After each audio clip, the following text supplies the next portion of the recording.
Assalamualaikum warahmatullahi wabarakatuh. Yang kami hormati Dr. Muhammad Agus Kurniawan MPD selaku dosen pengampu Mata kuliah Sejarah Islam Modern. Baik, di sini kami akan mempresentasikan terkait hak asasi manusia, HAM dan gender. Hak asasi manusia dan gender merupakan dua isu sentral dalam diskursus sosial politik dan hukum kontemporer di tengah perkembangan zaman. Perhatian terhadap hak-hak individu dan kesetaraan gender semakin mendalam, memunculkan semakin dalamnya berbagai diskusi di kalangan akademis, aktivis, dan pembuat kebijakan. Dalam konteks dunia, hubungan setara HAM dan gender sering dikali diproses dari teks tafsir tradisional dan pengalaman sejarah yang terkadang berkontradiksi dengan nilai-nilai modern tentang kesetaraan dan hak. Walaupun banyak tokoh feminis muslim yang menekankan perlunya meninjau kembali teks-teks keagamaan dalam konteks modern, mereka menghadapi tantangan besar, terutama dari kalangan yang bertahan pada interpretasi tradisional. Hal ini menimbulkan dilema bagi banyak muslim dalam menciptakan keseimbangan antara menjaga warisan tradisional dan mengadopsi nilai-nilai modern yang lebih progresif.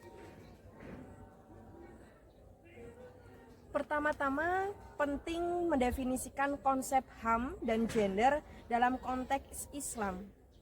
HAM merujuk pada hak-hak mendasar yang memiliki setiap individu sebagai makhluk manusia, sedangkan gender menjangkau sebagai individu berdasarkan jenis kelamin.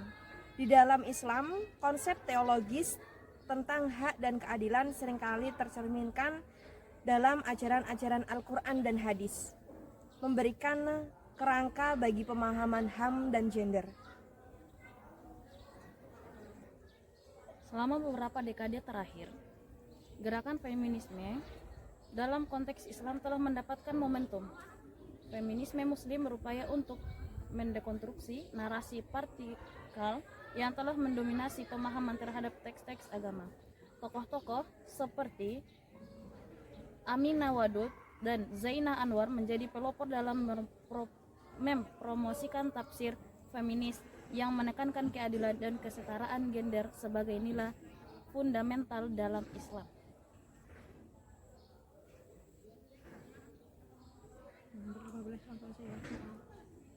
Sebagai kesimpulan, penelitian ini menunjukkan bahwa hubungan antara hak asasi manusia dan gender dalam perspektif Islam modern merupakan bidang yang kompleks dan dinamis. Proses penyesuaian antara tradisi dan inovasi sosial merupakan sesuatu yang membutuhkan dialog, inovasi sosial yang berkelanjutan, dan pemahaman yang lebih mendalam dari masing-masing pihak sangat penting untuk mencapai kemajuan yang inklusif dan berkelanjutan. Upaya untuk merumuskan model-model baru yang menekankan kesetaraan di dalam konteks Islam tidak hanya bermanfaat bagi perempuan, tetapi juga bagi seluruh masyarakat muslim yang mendambakan keadilan dan hak asasi manusia. Sekarang kita masuk sesi pertanyaan. Apabila teman-teman semua masih ada yang belum paham, bisa ditanyakan di kolom komentar. Nanti akan kami jawab secara rinci, jelas, dan padat. Pertanyaan yang pertama, apa yang dimaksud dengan HAM dalam konteks Islam? Baik, HAM dalam konteks Islam merujuk pada hak dasar yang dimiliki setiap individu sebagai makhluk ciptaan Allah, termasuk hak untuk hidup, kebebasan, dan keadilan, dan perlindungan terhadap diskriminasi, yang semua ini tercermin dalam ajaran agama Al-Quran dan hadis. Selanjutnya pertanyaan yang kedua, bagaimana pandangan tradisional terhadap kesetaraan gender? Baik, pandangan tradisional Islam tentang kesetaraan gender seringkali terpengaruh oleh tafsir yang menekankan peran gender yang berbeda untuk laki-laki dan perempuan. Banyak ulama yang lebih partikal berdasarkan interferensi tertentu terhadap teks-teks suci. Selanjutnya, pertanyaan yang ketiga, apa itu feminisme muslim? Jadi, feminisme muslim adalah suatu gerakan yang berupaya untuk mengekspresikan dan mendukung kesetaraan gender dalam konteks Islam. Para feminis muslim menafsirkan ulang teks-teks keagamaan untuk mendukung hak-hak perempuan dan berjuang melawan diskriminasi yang dialami oleh perempuan dalam masyarakat muslim. Dan pertanyaan selanjutnya, apa tantangan utama yang dihadapi oleh gerakan feminisme muslim? Jadi tantangan utama tersebut resistensi dari kalangan konversi yang mengikuti tafsir tradisional serta stigma sosial yang melekat pada upaya untuk mempromosikan perbuatan dalam pemahaman gender dalam Islam. Nah, bagaimana dinamika HAM dan gender berubah setelah abad ke-20 di dunia Islam? Setelah abad ke-20, terjadi peningkatan kesadaran global tentang hak asasi manusia dan gender yang mendorong negara-negara muslim untuk merumuskan kebijakan dan undang-undang yang lebih inklusif. Ini termasuk perubahan hukum yang memberikan lebih banyak hak kepada perempuan dalam beberapa aspek kehidupan. Apa peran pendidikan dalam mempromosikan hak asasi manusia dan kesetaraan gender dalam Islam?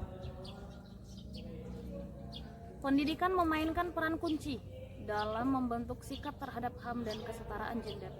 Dengan meningkatkannya akses pendidikan bagi perempuan, masyarakat dapat mengubah pandangannya terhadap peran gender dan memperjuangkan hak-hak secara lebih efektif. Bagaimana peran organisasi non-pemerintah dalam isu hak asasi manusia dan gender di negara-negara muslim? Peran organisasi non-pemerintah sering menjadi pendorong advokasi untuk HAM dan kesetaraan gender, menyediakan sumber daya, pelatihan, dan kampanye kesadaran untuk meningkatkan hak. Apa pengaruh globalisasi terhadap isu HAM dan gender di masyarakat muslim? Globalisasi telah memfasilitasi pertukaran ide dan praktik di antara berbagai budaya yang sering mengarah pada pengaruh positif dalam mempromosikan hak asasi manusia dan kesetaraan gender. Namun, ia juga dapat menimbulkan konflik antara nilai-nilai lokal dan nilai-nilai global. Apa dampak dari norma budaya terhadap implementasi HAM dan gender di masyarakat muslim? Beberapa kemajuan termasuk pengakuan hak-hak perempuan dalam warisan, perlindungan hukum terhadap kekerasan berbagai gender, dan peningkatan partisipasi politik perempuan serta akses pendidikan yang lebih baik bagi perempuan. Bagaimana peran pemuda dalam advokasi HAM dan gender di kalangan muslim? Norma budaya yang kuat seringkali menjadi penghalang bagi implementasi hak asasi manusia dan gender yang setara. Banyak tradisi yang masih patriarkal menghalangi kemajuan dan mempertahankan stereotip mengenai peran gender. Nah, bagaimana peran pemuda dalam advokasi hak asasi manusia dan gender di kalangan muslim? Pemuda merupakan agen perubahan yang penting dalam advokasi HAM dan gender. Melalui jejaring sosial dan organisasi kepemudaan, mereka dapat mendorong perubahan sosial dan memperjuangkan hak-hak perempuan dan gender yang lebih adil. Apa yang dimaksud dengan diskursus gender dalam kajian Islam modern? Diskursus gender dalam kajian Islam modern merujuk dalam konteks debat dan pembicaraan tentang peran gender, kesetaraan, dan hak-hak perempuan.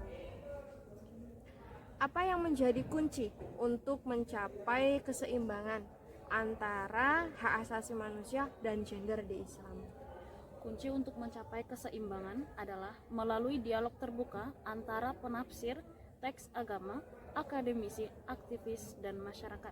Penerimaan pendekatan multidisiplin dan kontekstual dalam memahami ajaran Islam yang sangat penting. Mengapa penting untuk terus berdiskusi mengenai hak asasi manusia dan gender dalam konteks Islam? Terus-menerus diskusi yang penting karena memastikan bahwa isu-isu ini tetap relevan dan responsif terhadap perubahan sosial. Memulai dialog, elemen-elemen tradisional dan modern dapat diharmonisasikan. Baik, semoga pertanyaan dan jawaban yang kita ajukan tadi memberikan gambaran yang lebih mendalam tentang hubungan antara hak asasi manusia dan gender dalam konteks Islam modern. Sekian presentasi yang telah kami sampaikan tentang hak asasi manusia dan gender dalam perspektif Islam modern antara tradisi dan inovasi sosial. Sebagai penutup, kami ingin menekankan bahwa isu hak asasi manusia dan gender bukan hanya sekedar diskusi teoritis, tetapi merupakan tantangan nyata yang memerlukan perhatian kita semua. Di sini kami mengajak kepada seluruh pihak, baik akademisi, penggiat hak asasi manusia maupun masyarakat luas di luar sana untuk bersama-sama mewujudkan visi ini. Mari kita berkontribusi dalam menciptakan lingkungan yang kesetaraan bagi semua individu sesuai dengan nilai-nilai Islam yang kita anut. Saya Salma Fidaroini, mahasiswi semester 6. Saya Robiatul Adawiyah, mahasiswi semester 6. Terima kasih atas perhatian dan partisipasi teman-teman semua. Semoga apa yang kita diskusikan hari ini dapat memberikan inspirasi yang mendorong kita untuk berjuang di jalan yang benar. Wassalamualaikum warahmatullahi wabarakatuh.